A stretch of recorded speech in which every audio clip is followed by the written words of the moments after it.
Studios. I'm Jillian McCarthy, Field Marketing and Event Manager at Goldcast. Welcome to Event Marketers Live. If you're a veteran guest, you've seen the newsroom before, but if today is your first time, welcome. We wanted to start off by giving some insights into top trends we've been hearing over the last few weeks in the event marketing world before we hop into our chat with Tavar and Mayra. As we wrap up 2023 and head into 2024, we've been doing a lot of reflecting, especially when it comes to event strategy. What do you think will be on your list of ins and outs as we head into the new year? We'd love to hear from you. Over in our Event Marketers Club, we've been hearing that the topics that are trending are content repurposing, how marketers are taking event content and repurposing it in new and creative ways. We found that 90% of marketers are saying, yes, we repurpose content. So drop a comment in the chat to let us know how you're making the most out of your event content. Second on the list is integrations, Salesforce, HubSpot, Marketo, and more. Lots of folks are sharing tips and tricks for how to use these powerhouse tools for various data tracking and reporting actions. And last but certainly not least, vendor recommendations. We are talking all things check-in, badging, venues, entertainment, and more. We are seeing recommendations from locals and across the globe in over 20 major US cities and the UK. Pretty amazing collaboration from around the world. If you're not already in our Event Marketers Club community, join us. You can network with local and global event professionals, share success metrics, event recaps, and more from your events as they happen in real time. Now it's almost time to get started. Let us know you're here by dropping a message in the chat. Where are you tuning in from? As always, we're giving away some pretty amazing prizes, so keep an eye out for those. Now over to you, Belinda. Excited to hear more from Mayra and Tavar about how they're approaching their 2024 event strategy. All right. Hello. How's everybody doing? Hi, Mayra. Hi. How are you? Well, Good. Welcome everybody to Event Marketers Live. And Jillian, thank you so much for that update. Jillian is going to be filling in for us soon. So in case you guys are wondering, our regular newsroom broadcaster, Lindsay, just had a baby. She had a baby girl. So she's going to be out for the next few months and Jillian will be filling in. So we're so excited to have Jillian as part of the EML team. Again, welcome everybody. Super excited for our episode today. A couple of announcements before we get started and before we introduce our panelists. First things first, as Jillian mentioned, we do have a couple of prizes. So we are giving away some $50 gift cards. So a couple of ways that you can receive that. First things first, if you are feeling brave, right, and you want to come up on stage and ask one of our amazing presenters a question, you guys can enter for a chance to win that $50 gift card. So all you have to do is simply click the raise hand button. And we will bring you up on stage to ask a live question. We will have time during each of our segments for a brief Q&A. Secondly, the other opportunity to get a gift card. We have a segment here called Dear Goldcast, and this is where folks can write in, send in some letters asking for some advice. So if you have a question for one of our event professionals, please do submit a letter and you could also have a chance at getting an Amazon gift card. So more details in the chat on how to do that. So one last thing before I jump over to Mayra and Tavar, we do have a webinar coming up in a couple of weeks. So for any of our international viewers, if you are by chance responsible for leading the charge in creating initiatives for, entering the US market and, trying to figure out ways of how to do that across your digital and across your content and your events, this is the webinar you're going to want to attend. We have some amazing speakers joining us with all kinds of experience, kind of sharing their tips of how they've expanded into the US. So if that is you and you're interested, just simply click the link above that says register for EU webinar and we will get you signed up. And all right, with that, I hope you guys are ready. I see folks are already chiming in the chat. I love it. We got folks coming in from Chicago, from Austin, from San Diego, Boston. Welcome. I love that we got some Niner fans in the building. We got a lot of Usher fans in here. So I know we are all excited for his show this weekend. I can't wait to see it. Yes. But Mayra, Tavar, welcome. Thank you so much for joining me today. Please take a minute to introduce yourselves. Tavar, I'll start with you first. Tell us a little about yourself, where you're joining us from, and who you work for. Yeah, sure. Tavar James. I live in New York City. I'm with Riskified. I head global field marketing and events and partner marketing. I've been with Riskified for just about 2 years. I've been in events for 15 plus years. I'm a little bit of a backwards unicorn in that I started in hospitality and then ended up working my way to corporate events. And I love what I do. Thanks for joining, guys. Awesome. Mayra, over to you. Yeah, thank you for having me. My name is Mayra Rivera. I'm the Senior Event Marketing Manager at LeanIX, and I've been with the company since May. And I've been working in events for just over 12 years. I started in field marketing, supporting sales and those pipeline efforts. But just in the last year or so, I moved over to the corporate event side. So working on our larger sponsorships, our roadshow series, and also our flagship events. And just happy to be here. Amazing. Yes. Well, I know we're going to get into the details in terms of types of programs you're running and giving us some tips on how to go about thinking about your event. So I can't wait to jump into that. And so with that said, I think this is a great way for us to segue into our first segment, which is hacks and hot takes.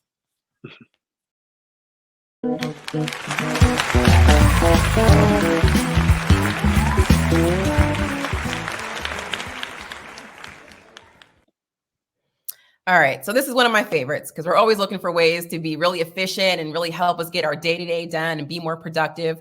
So my first question to you both, what is your own personal kind of productivity hack, right? Like what is, any tips for the group on how to get through your day-to-day? So Mayra, I'm going to start with you. Any productivity hacks you want to share with us? Yeah, I would say my hack is really, really simple, but it's just taking some time to yourself in the morning, whether it's going for a walk, a run, sitting with your tea, whatever it is. I take those few minutes to kind of organize what are the things that I want to get accomplished today. What are my sort of pain points that are stressing me out that I can think about? Maybe it's something that I kind of left undone the day before and I've woken up with fresh eyes. It's really, really simple, but just kind of sleeping on something and then taking a half hour in the morning to just be like, okay, this is going to be my course of action. It really, really is helpful. Yeah, I love that. I think, especially the stepping away for sometimes you just need to do that and you need to come back with fresh eyes and just, really have a more clear thought and maybe how you want to respond to something or how do you want to approach a challenge. So I think that's absolutely. Absolutely. Tavar, what about you? Very, very in similar breath. I use Sundays as my reset day. All my friends and family know that's my reset day. So I spend usually half of my day on Sunday resetting personally, but also professionally. So I use Monday to keep myself organized. And so on Sundays, I'll sit on my couch with my dog and I'll open my Monday board. And I just make sure I align on all my tasks for the week. I have different groups of tasks for the week. I make sure that I have a clear indication of what my priorities are for that week. If there's anything from last week that got pushed over to this week, making sure that it has a due date, it's prioritized.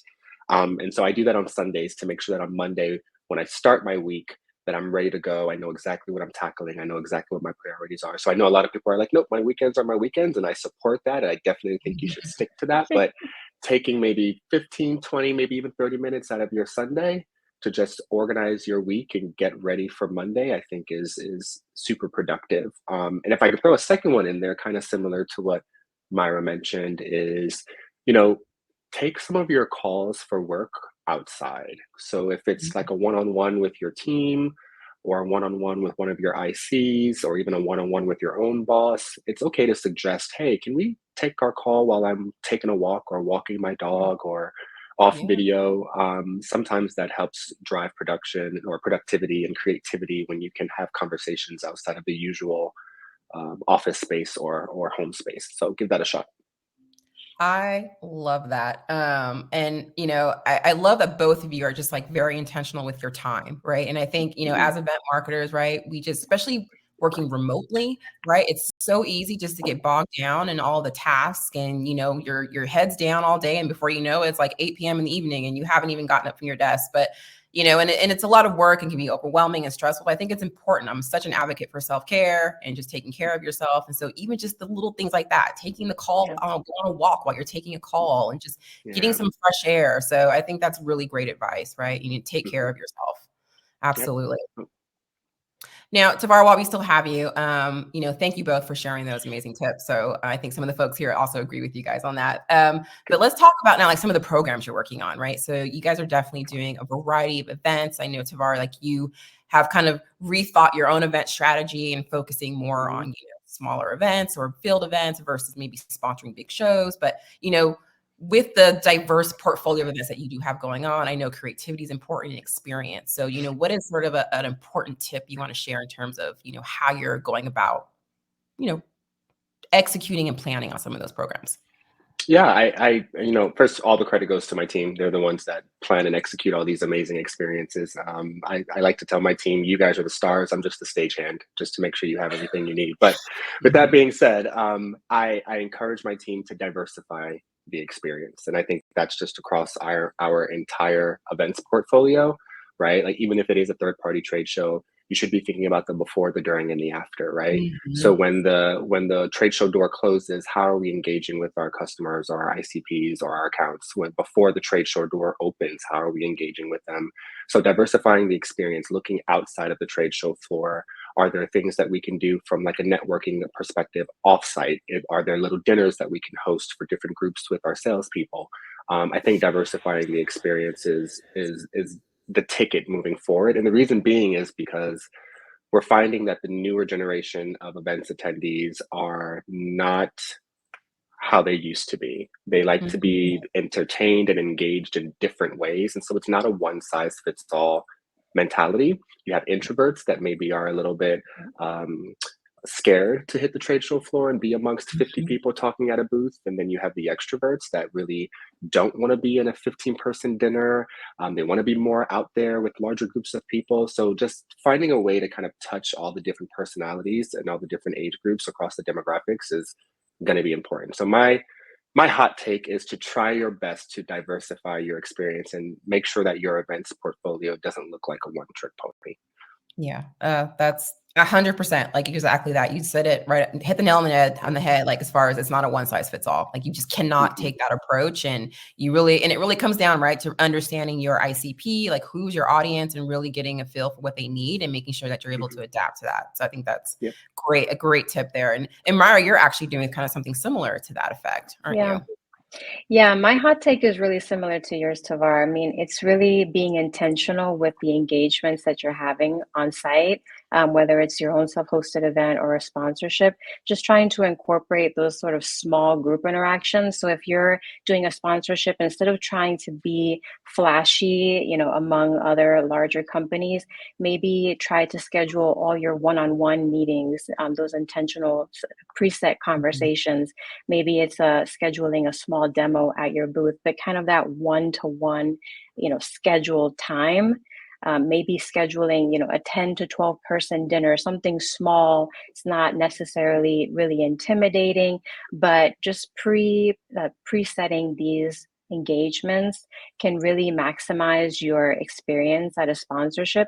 And it really also segues nicely into a follow-up. You've had your conversation. Now you can, outline what your next steps are, and kind of take it from there. I started saying this last year, and the more I say it, the more I really love it, and I really want to build it into my creative flow.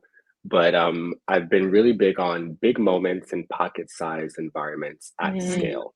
And the reason why I say that is because you can still be creative, you can still be innovative in small spaces, in small environments. So it's not necessarily, I think a lot of times when you say to people, oh, well, try something smaller, try something more intimate. They're like, well, that's not fun, that's boring. But no, you can still be super, super creative. So I like to say big moments in pocket-sized environments at scale. Yeah. Completely agree. Yeah, and you're also just, and then by doing that as well, like you're creating this memorable moment, right? Like you're creating this great brand recognition. And so now people are going to walk away. And so when they hear your name, hopefully they're going to remember this amazing big moment, that gesture that you've given them during this small event, right? And that's exactly. That's what you want from them. And the people that they've engaged with too, if it's a small gathering, you have a chance to talk to the other people there. You leave with new friends and new network. When you're in a room of 70 people, it's really hard to work the room. At least for me, it is. I'm on the introvert side. So if you put me in a smaller group like that, that's where I shine. I feel you. I'm right there with you, Mayra. Yes, absolutely. So no, I think that's all great tips. And I think, I know it's something that we've talked about even just, kind of backstage before. not only as event marketers needing to think about how we want to diversify those experiences, I think even just the organizers of these big conferences, right? And this is something that you mentioned, Tavar. Like, I think, again, to your point, the attendee expectations are so different. And so that attendee experience needs to be different. And I think it's also equally important as these organizers for big industry events, the people who are putting on these trade shows, to also keep that in mind as well. Not just us as the sponsor or the people that are, attending and showing up. And if I can add, since we were talking about Usher and concerts before, think about all these think about concerts, right? There's always a plethora of experiences. You have your a fan visitation or a picture opportunity. You have the main concert, which is for everyone, and then you have the VIP access where you can go behind stage. There's a reason why artists do this, and yes, of course, it's a moneymaker, but it's also a way for them to say, hey, like, you can either engage with me on a broad scale, which is the main concert, or if you really want to get to know me a little bit more intimately, I have a VIP option. Or if you don't want to really talk to me, but you just want to have a picture, I can talk to you on the red carpet. So it's a very similar mindset of diversifying the experience. Yes. Great analogy. I love that. Oh, there's Usher right there. Yay. Yeah. So love it. I know. I love that one too. Awesome. Well, I think then from there, we need to go ahead and move on to our next segment, which is one of my personal faves. It's Dear Goldcast. Let's get into our letter.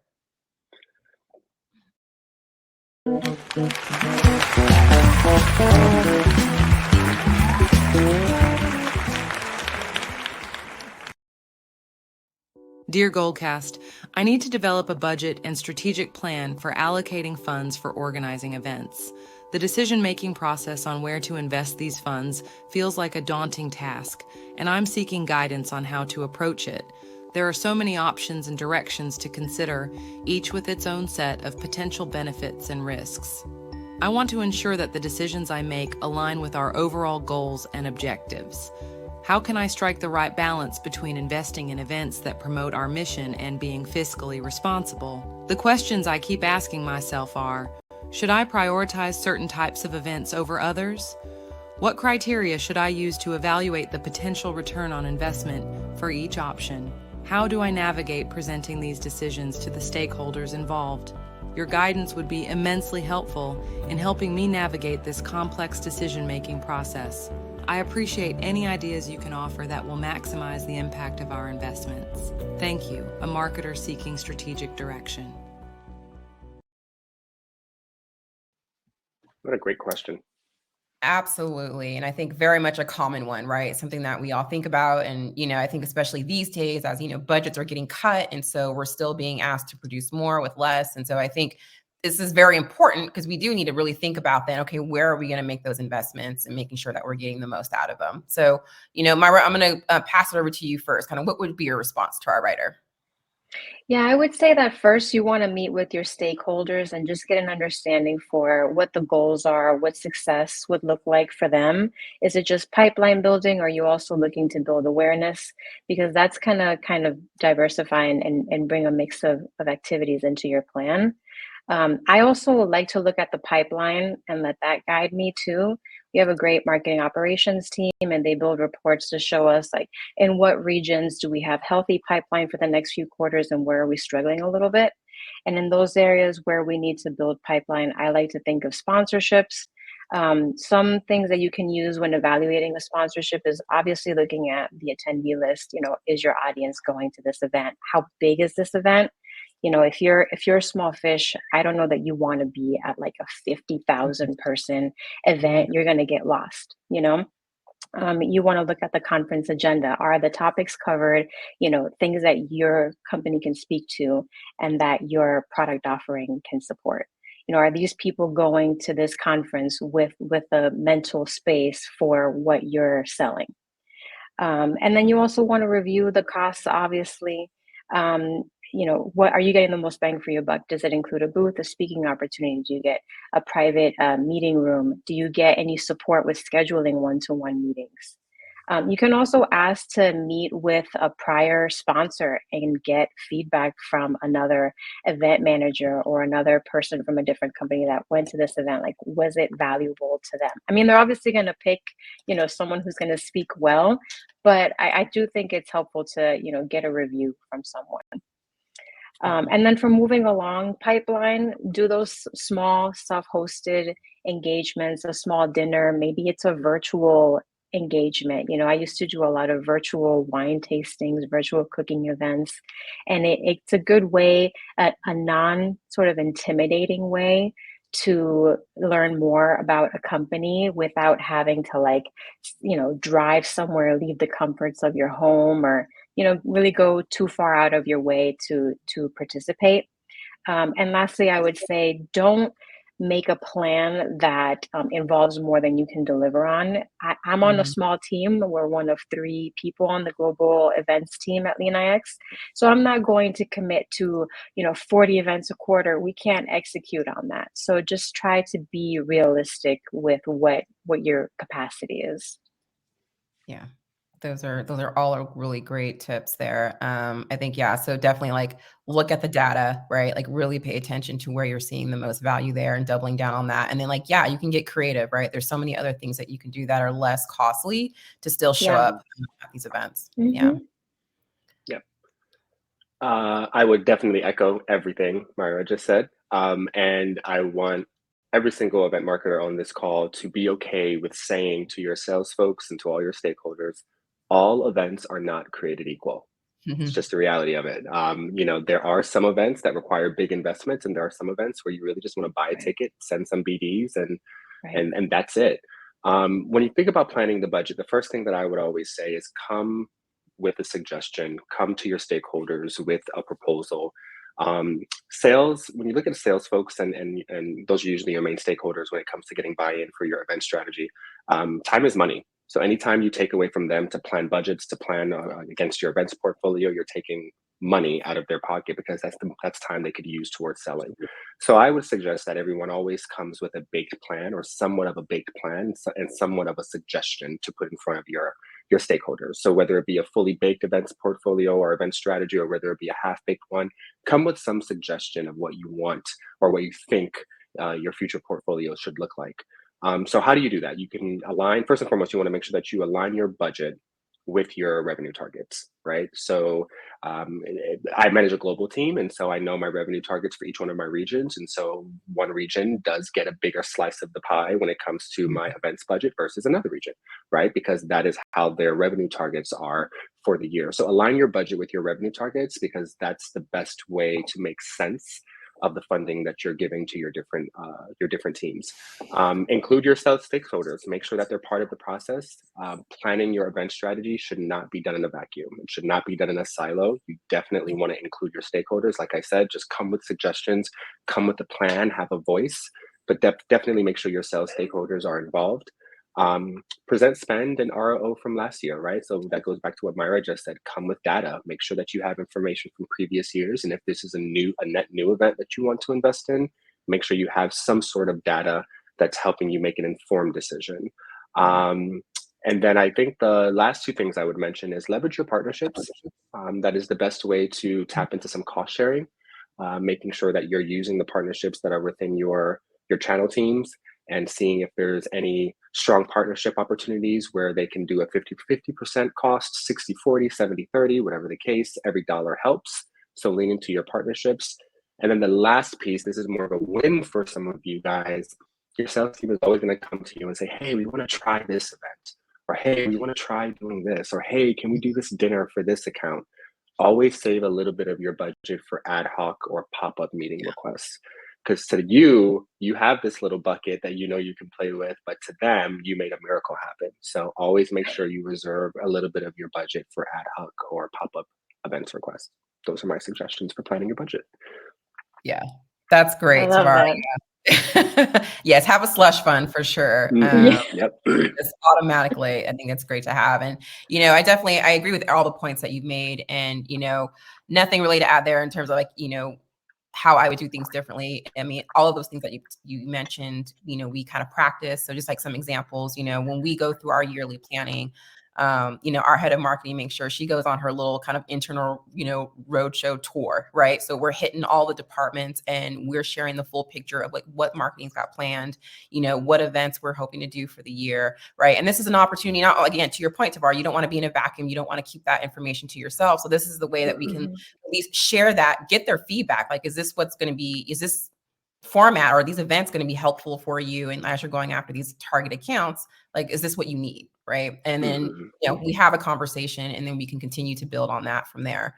So I think communication is always very key there when you're going through this process. And then, I've often heard from other executives too about when it comes to budgeting, obviously, yes, have a plan in place. Be ready to explain why, again, having those data points to back up your decisions and why you're wanting to invest in certain areas, but also becoming best friends with like your CFO, right? Like, cause they're the ones too, that sometimes you really have to convince a lot of the times to get that approval. So don't forget about that, that particular C-suite, cause they also control the pocketbook, right? And so it's important to also make sure that they're on board with what you got planned. Yes, absolutely. I agree with that. Yeah. And then if I can add one more thing, Belinda, I would say, building credibility and trust with your stakeholders, both finance and sales, is so important.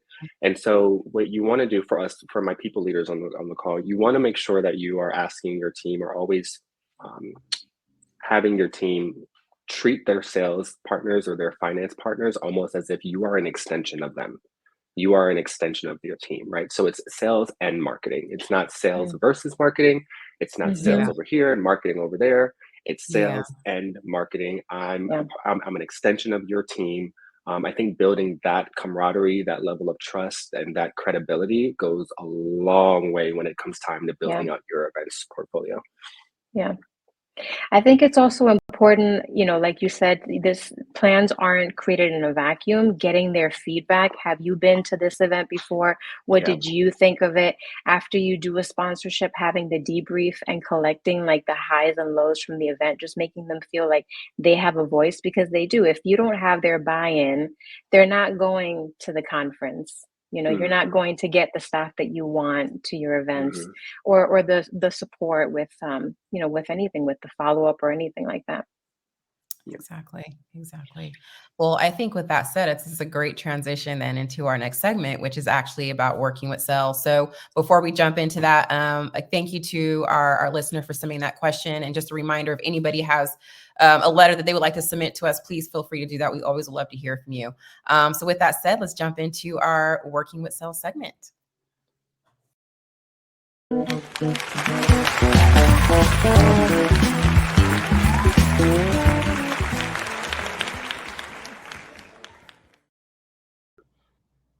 So you both brought up some really great points, right, about the communication with sales and working together and really working to become that extension of each other's team, right, and not being so siloed. So obviously, as we're putting together all of these plans, we have these events that we're wanting to put on, and obviously we want to make sure we're getting the right people there. So, but we need, support from our sales team to help make that event successful, right? And so we're always getting asked, like, how can we best enable our sales team to help us do that? So we'll love to hear from you guys. Obviously, a lot of experience here around your relationships with sales and how you're working with them. So my first question to you guys is, how do you go about enabling your sales teams to make sure that they're going to be there to help support the events you're putting on? So Tavar, I'll start with you. Yeah, so I mentioned this before, making sure that they're brought into the future planning and the decision-making from the very beginning, right? And you're creating this trust where it's not necessarily they're telling you what to do and they're telling you how the money should be spent. Again, it's a collaboration, it's a team effort, it's a team conversation. But again, decisions should not be made in a vacuum. So you want to make sure that they have a seat at the table from the very beginning. Create spaces where marketing feels like an extension of the team. I mentioned that. Does it feel like we're collaborating when we're reporting out on results through QBRs or other formats like a QBR? Is that sales presenting and then marketing presenting, or are we presenting as one unified effort so we can tell a unified integrated story? So I think that's very important as well. And then making decisions and showing value through data. What they want and what you want and what the business needs is sometimes three different things. And so the one thing that brings all three of those things together is the data. I like to say this all the time, but it's true. In the words of Jay-Z, men lie, women lie, numbers do not. So bring the data and make sure that you make informed decisions through data. So those would be my three tidbits. I'm I going love to use that line Right. forever now. If you remember nothing else from today, remember that line. the words of True. Jay-Z. Yeah. I love that.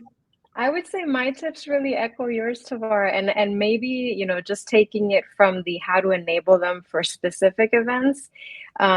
Usually, we'll host a kickoff call just to inform them of the, these are the final details of the event. It's not going to be news to them that it's happening, but this will be the final date, the venue, why it's important for your customers and your prospects to be there. How they can spread the word, providing them with what I like to call an employee kit. So some copy that they can use when sending out emails promoting your event, social copy, an email signature, tracking links. And then as far as, any sales that's staffing your event, I try to make things as easy as possible. And if you're working the booth, I've got your schedule right in your calendar. So there's no confusion on when you're on duty and when you're not. I also like to host a know before you go call, which is just, final rundown of this is how many people are expected at this conference. This is what we're going to be talking about at the booth. This is what's expected of you when you're there. You'd be surprised, how it, for some people, it's been a while since they were on a show floor. So I think that a recap is helpful for all of us. Yeah. Yeah. And so, you guys are obviously, there's a lot of information that could potentially, that needs to be shared, right, across to these teams and about the event and what they need to do, expectations, goals, messaging and so forth. And, I always hear that it's repetition is key, right? You're constantly communicating to your sales team. But have you guys found, is there a particular tool or channel that is been very effective for you in making sure you're able to communicate this information over to sales? Mayra, I'll start with you. I was gonna say, Mayra, you want to go with that one? I was just gonna say repetition because I use them all. I'm emailing, Muscle memory. Slacking you, carrier pigeon, whatever you're using, I'm there. In past companies, I've had sales teams that use Seismic, so I create a page on there, just giving you the details of the event. So whatever tool sales is using, trying to communicate through that is helpful. But otherwise, just repetition, joining their sales all hands calls and doing a quick update, initially to kick off when the event starts, and then giving registration updates, giving them a Salesforce report showing who's registered. Maybe as they see people that they know, their own customers and prospects, it'll get them more excited for, doing their own promotions. But yeah, just repeat, and leveraging your resources too, working with your field marketing counterparts. They're meeting with sales, on a one-to-one basis frequently. So just arming them with anything to help answer those questions on the event if you're not, present. Yeah, those are my top tips. Yeah, I again echo everything that Mayra said. We have regular weekly and biweekly meetings with our sales team leads, and I drill it into my team that before any meeting, they need to make sure that they have a pre-read or an agenda. Again, out of respect for your sales partners' time. So I think that's a good tidbit to communicate effectively. Observing on any calls where the full funnel is discussed. So for example, at Riskified, there is a biweekly BD and AE meeting where they go over the full funnel ICP behaviors and just ways for us to get more informed around the decisions we're making from a field marketing perspective. So being a fly on the wall for some of those calls, just ask your team leads and your sales leaders, and I'm pretty sure they'll be more than happy to add you as a fly on the wall just to hear some of the conversations around their funnel and some of the activities. Recently, we started sending out weekly marketing update emails for each region. So at the end of each week, they get a full recap of all the marketing activity for the week. And it includes not only the now and the next, but action items that they should be taking, whether it be following up on leads, whether it be dead leads. It's all in this weekly marketing email. And then, of course, your Slack groups, utilizing Slack or Teams or whatever it is you use, but utilizing that as a way to communicate, but making sure that it's intentional, informational, and accurate. Because again, you don't want to waste a salesperson's time. That's the quickest way to lose them. Yes, I'm sure if we have any sales folks listening, and I'm sure they can appreciate that comment. And I think, yeah, and I think those are all very effective channels. And again, I don't think it's just one channel, right? Like I think it is, it is across multiple, right? You got to hit them everywhere. Because, in case they aren't able to take the time to read the email newsletter, maybe they're able to view it in a Slack message. And I'm always a fan of like just getting on the phone, right? Or having a quick meeting and just giving a quick 5-minute update on what's happening or getting their feedback on something. I do love the marketing recap too, because you're on so many calls and you're like, oh, I feel like I heard that somewhere. Yeah. But there you have it in your inbox. Like you can easily, you know when to expect it, you know where to go. Yeah, and it's full marketing activity, right? It's not just field marketing or event marketing; it's full marketing activity, and so they see the integration, so it's good. Love that. Do they also see like new content that comes out too? Yeah, so we put links to any new content, any new marketing assets. It's all in a one-stop email, and for that reason, Mayra, because you'd get on a call and you'd be like, "Oh yeah, we have this campaign coming," and you'll have your salesperson say, "Oh, I didn't know that was happening." And so we realized that the best way for us to make sure that they're in the loop and hold them accountable for this information is put it in an email, launch it out to all the go-to-market teams, specific for the region, of course, because again, they only need information that's relevant to them. And that's how we've been able to make sure they get the information, hold them accountable to that information, and make sure they have all the resources that they need in a one-stop shop. So that goes out weekly for each one of our regions. Yeah. Oh, wow. I love that. And in my own company, I see often salespeople will say, do we have, any new content around XYZ? So that's awesome that you include the content on there, because that's something that is so easy for them to leverage and share out.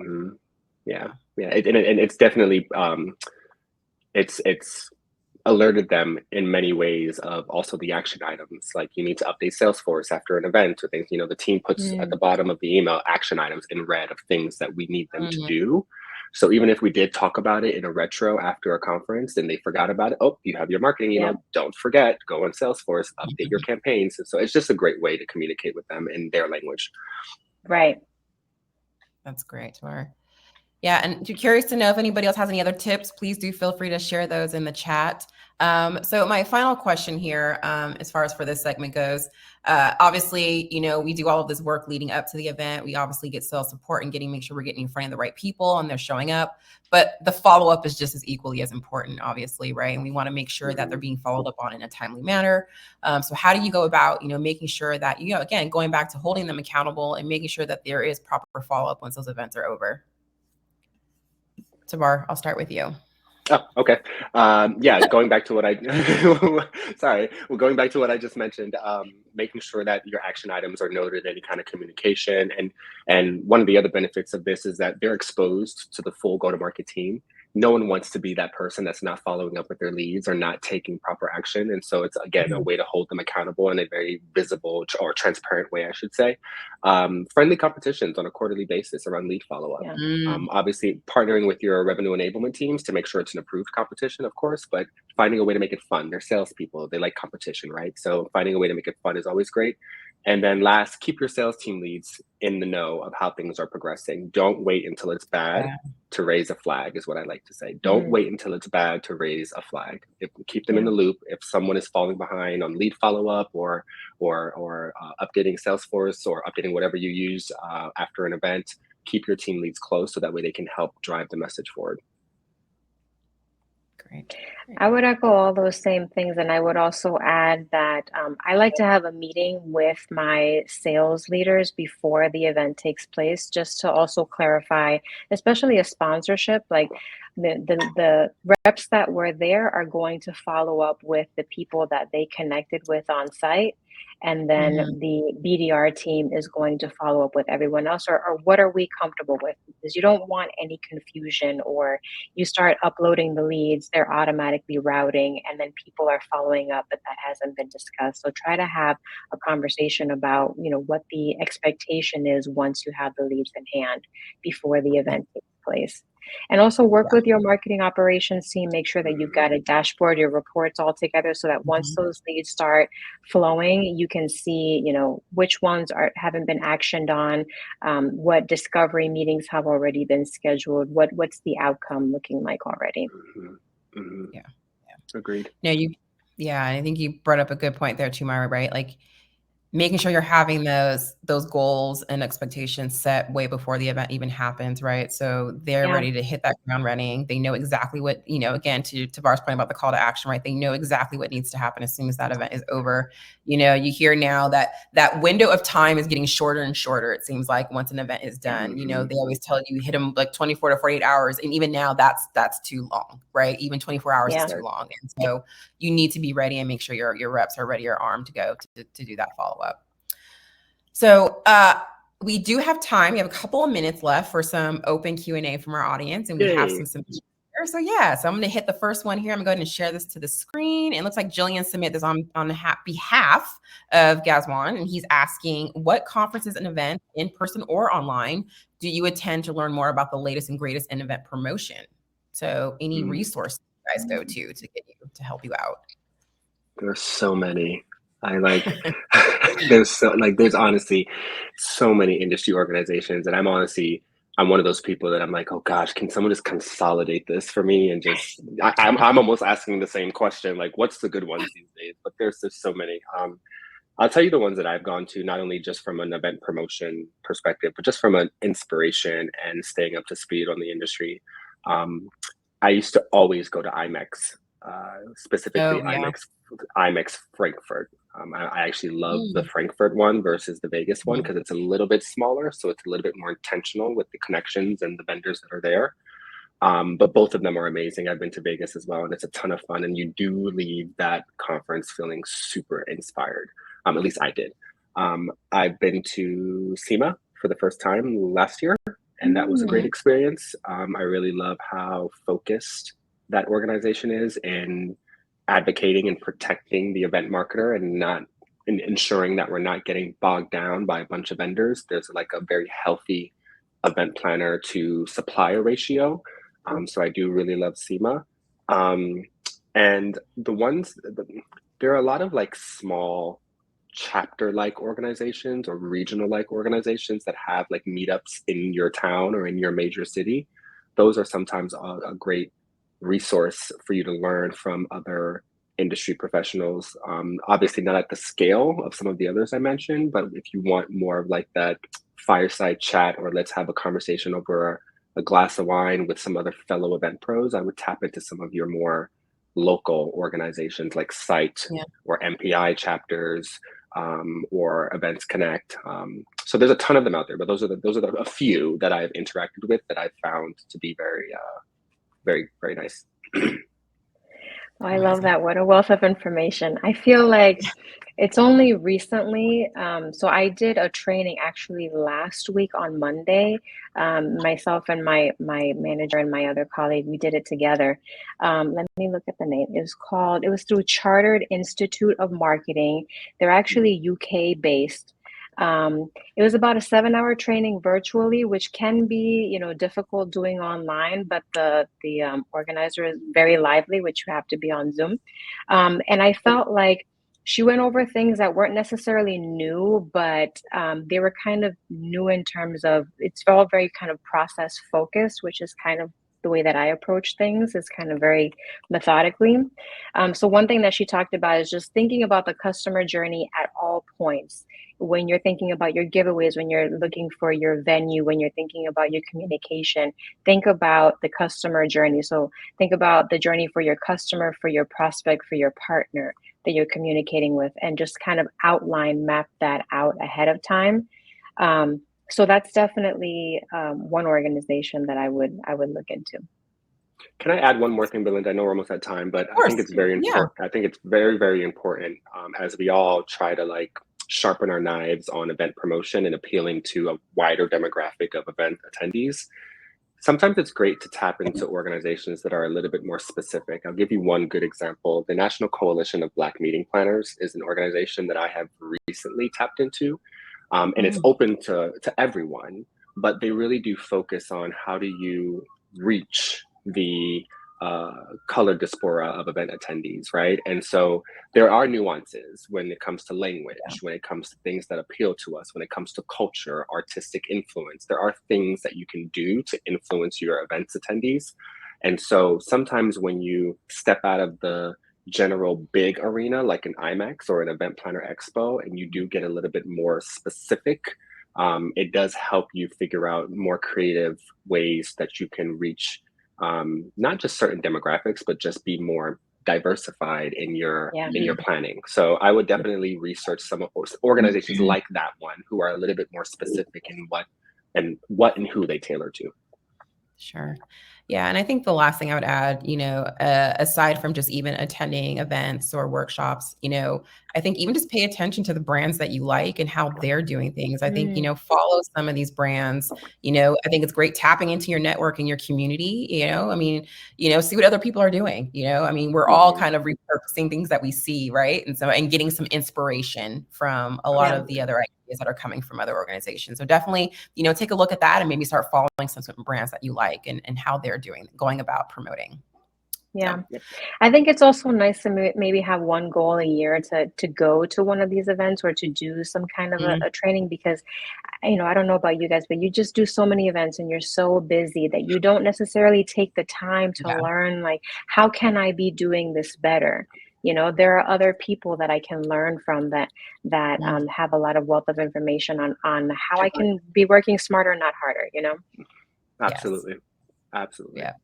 Yes. Invest in yourself. I love that. Yes. Guys. Absolutely. Oh my gosh. I could keep talking to you guys on and on. This was so much fun. This was so great. I apologize. We weren't able to get everybody's question, but we will follow up afterwards and make sure we get those answered for you. But Tavar, Mayra, amazing conversation. It was so fun having you both. Thank you so much for being here again and for just sharing all of your amazing insights and your experience and background. I think just from all the activity in the chat, I think everybody appreciate all the nuggets of information you were sharing today. So thank you. Awesome. Thank you for having so us. Much. And thanks for everyone for joining. Yes. And thank you for everybody for attending today. And congrats to our winners. I know we had a couple of people submit some questions for our Dear Goldcast, so we'll be in touch. Again, if you guys are not already a part of our Event Marketers Club community, please do join. There's a link in the Docs tab if you guys want to join that community. More conversations like this happen in that community Slack channel, so definitely encourage you to join if you haven't already. And please enjoy the rest of your day, and we'll see you next month. Thanks, everybody. Take care. And go Bye. Usher and 49ers. Yes, Usher. Bye, everybody. Bye.